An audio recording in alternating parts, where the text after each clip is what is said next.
बिस्मिल्लाहिर्रहमानिर्रहीम एंड अस्सलाम वालेकुम। वेलकम टू स्काइलन क्लासरूम। स्काइलन क्लासरूम में आज का हमारा टॉपिक है डू एज डायरेक्ट का। डू एज डायरेक्ट का ऐसा क्वेश्चन होता है जो कि हर एग्ज़ाम में, जो अभी आप लैंग्वेज का एग्ज़ाम देते हैं या इंग्लिश का एग्ज़ाम देते हैं, तो उसमें आपको चाहे वो एकेडमिक ईयर हो, एनुअल एग्ज़ाम हो, या फिर जॉब के लिए टेस्ट हो, या कोई भी ऐसा अगर एग्ज़ाम होता है या टेस्ट होता है, तो वहाँ पर आपको ये सवाल लाजमी दिया जाता है डू एज डायरेक्ट का। और इसमें आपको मुख्तलिफ जो है चीज़ें करने को कही जाती हैं, डायरेक्ट की जाती हैं कि आपको जैसा कहा जाए वैसा करें। डू एज डायरेक्टेड यानी जैसे आपको कहा जाए वैसा करें। अब आज हम यहाँ पर एक ऐसी एक्सरसाइज लेकर आए हैं जिसमें हमने देखना है कि कौन-कौन सी चीज़ें हमसे कही जा रही हैं और हम उनमें से सही ऑप्शन को, जो राइट ऑप्शन होगा, उसको लगाने की कोशिश करेंगे। तो यहाँ पर नंबर 1 पर सबसे पहले आता है, इट इज़ गेटिंग लेट, सारा should really do dash homework. अब यहाँ पर ब्रैकेट में आपको बताया गया है कि आप पुट इन करें या तो अ या एन या फिर सम को। अब ए को आप, एन को और सम को जब इस्तेमाल करते हैं तो आपके ज़हन में एकदम से आ जाता है कि ये जो आर्टिकल हैं ए और एन, ये आते हैं कॉन्सोनेंट एंड वॉवल के सामने। तो यहाँ पर होमवर्क जो है ये कॉन्सोनेंट है, वॉवल नहीं है। यहाँ पर होमवर्क जो है एच का साउंड दे रहा है, तो यहाँ पर एन जो है वो तो नहीं आएगा। अब बचा ए और सम। अब यहाँ पर अगर होमवर्क काउंटेबल नाउन होता, ठीक है, तो हम वहाँ पर अ को लगा सकते थे। पर यहाँ पर क्योंकि होमवर्क जो है वो अनकाउंटेबल नाउन है, तो यहाँ पर हम सम को लगाएंगे। तो यहाँ पर होगा Sarah should really do some homework. ठीक है। नंबर 2 पर हम आते हैं। नंबर 2 पर है, यहाँ पर ये टिक करेंगे हम सम को। ठीक है, सम होमवर्क। उसके बाद नंबर 2 पर है, mother is busy in the kitchen piling dash potatoes. अब यहाँ पर भी आर्टिकल आपको दिया गया है द, या तो द पुट करेंगे या फिर सम। तो यहाँ पर भी आप सम इस्तेमाल करेंगे, सम पोटैटोज़। हालांकि ये काउंटेबल नाउन है, मगर यहाँ पर द आर्टिकल जो है वो आपको पता है कि किसी रेफरेंस के तौर पर इस्तेमाल किया जाता है, या फिर किसी प्रॉपर नाउन के आगे इस्तेमाल किया जाता है, या फिर किसी प्रॉपर चीज़ के आगे इस्तेमाल किया जाता है। तो यहाँ पर पोटैटोज़ जो हैं, अगर पी कैपिटल होता तो हम यहाँ पर द लगा सकते थे, क्योंकि फिर पोटैटो जो है वो उन्होंने प्रॉपर नाउन के तौर पर दिया है। पर यहाँ पर क्योंकि पोटैटोज़ में पी जो है वो स्मॉल है, तो यहाँ पर एज ए कॉमन नाउन दिया है पोटैटोज़ को। हालांकि ये वेजिटेबल के अंदर एक प्रॉपर नाउन के तौर पर जाना जाता है। पोटैटो एक प्रॉपर नाउन है वेजिटेबल्स के अंदर, मगर क्योंकि यहाँ पर आपको पी कैपिटल नहीं दिया हुआ, अगर पी कैपिटल होता यहाँ पर पोटैटोज़ का, तो हम यहाँ पर द लगाते। पर यहाँ पर प्रॉपर नाउन के तौर पर इसको इस्तेमाल नहीं किया गया, जनरली इस्तेमाल किया गया है, तो यहाँ पर हम सम लगाएंगे। नंबर 3 पे, I am definitely going to use coffee powder या some coffee powder in this dessert. अब यहाँ पर देखिए कॉफ़ी पाउडर, पाउडर जो है दोबारा अनकाउंटेबल नाउन है, तो यहाँ पर इस्तेमाल होगा सम काउंटेबल और सम कॉफ़ी पाउडर। उसके बाद नंबर 4 पर आते हैं। नंबर 4 पर है, द चेयर्स लुक या लुक्स, इसमें से कोई भी एक लगाना है। अब देखें यहाँ पर देखें चेयर्स है, तो चेयर्स क्योंकि प्लूरल नाउन है, तो प्लूरल के साथ आप भी जो वर्ब इस्तेमाल करेंगे वो भी प्लूरल ही होगा, तो लुक जो है वो इस्तेमाल होगा, लुक्स नहीं होगा। लुक्स तब आएगा जब यहाँ पर चेयर सिंगुलर नाउन होती, चेयर्स नहीं होता बल्कि चेयर होती, तो यहाँ पर हम लुक्स करते। पर यहाँ पर दिया गया है द चेयर्स, तो यहाँ पर हम इस्तेमाल करेंगे look. Rather stylish and I am certain they is या आर रादर एक्सपेंसिव। अब यहाँ पर दोबारा दे जो है प्लूरल नाउन है, प्लूरल प्रोनाउन है, सॉरी, एक से ज़्यादा लोगों के लिए इस्तेमाल होता है, तो यहाँ पर जो ऑक्सिलरी वर्ब इस्तेमाल होगा वो भी आर ही होगा, और यहाँ पर लुक होगा। ठीक है जी, आगे चलते हैं नंबर 5 पर। नंबर 5 पर आते हैं। नंबर 5 है, at the party last night all the rooms dash crowded with the people. Was crowded या वर क्राउडेड। अब देखें यहाँ पर रूम्स है, तो आपको पता है कि वॉज जो है वो सिंगुलर के साथ इस्तेमाल होता है और वर जो है वो प्लूरल के लिए, तो यहाँ पर आप वर इस्तेमाल करेंगे।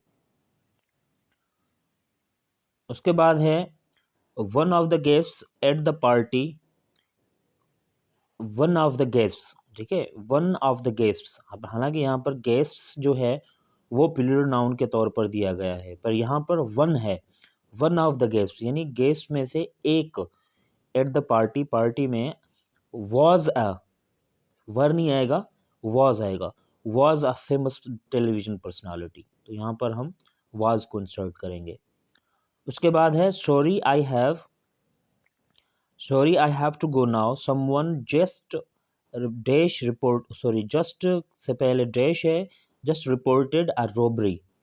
अब यहाँ पर समवन हैज़ या someone have reported, just reported, तो यहाँ पर देखें समवन जो है किसी ने, और किसी ने का मतलब यहाँ पर होता है कोई एक, ठीक है, तो यहाँ पर someone has just reported a robbery, ठीक है, तो यहाँ पर सिंगुलर नाउन के तौर पर हम हैज़ को इस्तेमाल करेंगे, ऑक्सिलरी वर्ब जो होगा वो हैज़ इस्तेमाल होगा। अच्छा, उसके बाद है my mother is old and is no longer able to look after her या हर सेल्फ, इसमें से आपको करेक्ट प्रोनाउन लगाना है। अगर आप हर लगाते हैं तो ये ऑब्जेक्टिव फॉर्म है, हर सेल्फ यानी खुद की, तो मीनिंग के हिसाब से अगर हम देखेंगे तो यहाँ पर आएगा हर सेल्फ, क्योंकि वो अपना ख्याल नहीं रख सकती, अब वो काफ़ी बूढ़ी हो चुकी हैं तो वो अपना ख्याल नहीं रख सकती। उसके बाद आगे चलते हैं, आगे है नंबर 8, बल्कि 8 हो चुका है, अब 9 पर आते हैं। There is dash cheese in the refrigerator but there isn't dash bread. अब यहाँ पर सम और एनी को लगाना है, सम आएगा पहले में, there is some cheese in the refrigerator but there isn't any bread, ठीक है। अब यहाँ पर इसकी थोड़ी सी लॉजिक समझ लें, जब नेगेटिव सेंस आता है, जैसे यहाँ पर आप देख रहे हैं ये वाला, ये इजंट एनी ब्रेड आएगा, क्योंकि ये नेगेटिव है। नेगेटिव जब भी इस्तेमाल होता है या इंट्रोगेटिव इस्तेमाल होता है तो वहाँ पर हम एनी को इस्तेमाल करते हैं, तो यहाँ पर क्या आएगा, पहले में सम आएगा और दूसरे में एनी आएगा।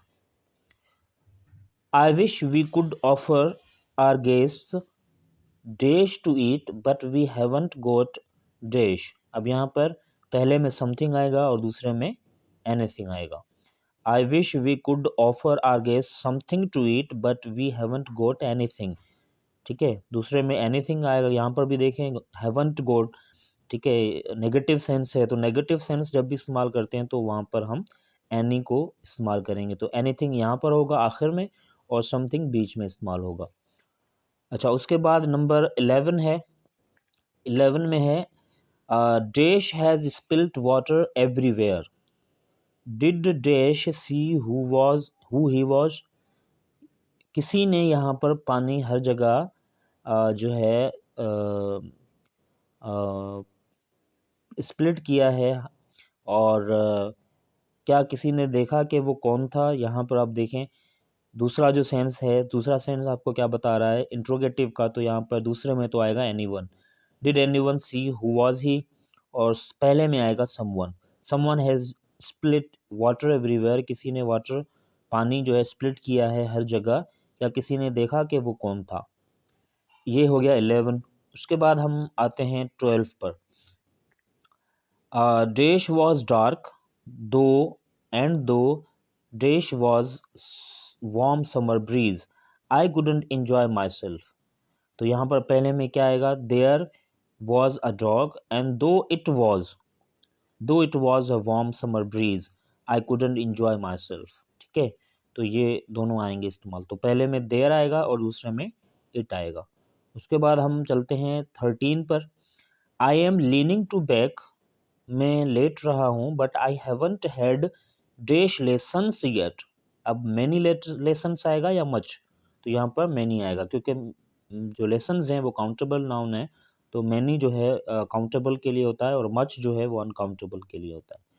उसके बाद है नंबर 14 पर आते हैं। Do you eat dash fruit, many fruit और मच फ्रूट। हालांकि फ्रूट जो है यहाँ पर दोबारा अनकाउंटेबल नाउन है, तो यहाँ पर हम मच फ्रूट इस्तेमाल करेंगे, मैनी फ्रूट इस्तेमाल नहीं करेंगे, मच फ्रूट। उसके बाद है नंबर 15। नंबर 15 जो है, there has been dash coverage in the newspaper, a lot of coverage या मच कवरेज। तो यहाँ पर आएगा मच कवरेज, ठीक है, मच कवरेज आएगा यहाँ पर। उसके बाद है I think I will need dash to help to set up my new apartment. तो यहाँ पर आएगा अ लिटिल, ठीक है, I think I will need a little help, मुझे थोड़ी हेल्प चाहिए होगी, to set up my new apartment. अच्छा, उसके बाद है नंबर 17। नंबर 17 में I am officially taking dash days off, मैं छुट्टी ले रहा हूँ कुछ दिनों की। तो यहाँ पर आएगा फ्यू, अफ्यू नहीं आएगा। अफ्यू जो है वो बहुत ही थोड़े मिकदार के लिए इस्तेमाल होता है, और वो मिकदार के लिए इस्तेमाल होता है अफ्यू जो होता है। तो यहाँ पर फ्यू खाली लगाएंगे क्योंकि ये काउंटेबल्स के लिए इस्तेमाल किया जाता है। तो डेज जो है वो काउंटेबल होते हैं, तो इसलिए हम खाली फ्यू इस्तेमाल करेंगे। उसके बाद है 18 नंबर पर। 18 नंबर पर है this beautiful castle is truly comfortable and with its pleasant gardens is ideal for people who want a quiet holiday. Underline the adjectives। अब यहाँ पर आपको adjectives को underline करना है। सबसे पहले तो आता है beautiful, ये वाला।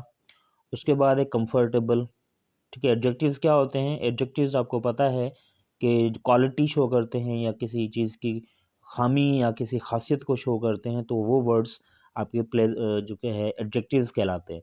उसके बाद है प्लेजेंट, प्लेजेंट के बाद है आइडियल, ठीक है, और उसके बाद है क्वाइट, खामोश। तो ये सारे एडजेक्टिव्स हैं जो कि मैंने अंडरलाइन कर दिए हैं। उसके बाद नंबर 19 पर आते हैं, हर accent was American and she spoke English quite fluent। अब यहाँ पर क्या करना है, एडजेक्टिव आपको दिया गया है फ्लुएंट, उसको कन्वर्ट करना है एडवर्ब में। तो बहुत ही सिंपल तरीका होता है कि जब आपको एडजेक्टिव मिला हो तो उसमें आप एल वाई लगाकर यानी फ्लुएंटली कर देंगे। फ्लुएंटली ये एडवर्ब ऑफ मैनर कहलाता है जब आप किसी एडजेक्टिव के साथ एल वाई का इस्तेमाल करें, ठीक है, तो वो एडवर्ब ऑफ मैनर कहलाता है और यहाँ पर हम फ्लुएंटली करेंगे।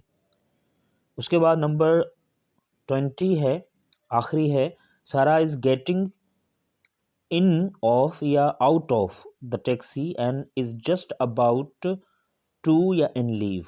तो पहले में आएगा सारा इज गेटिंग इन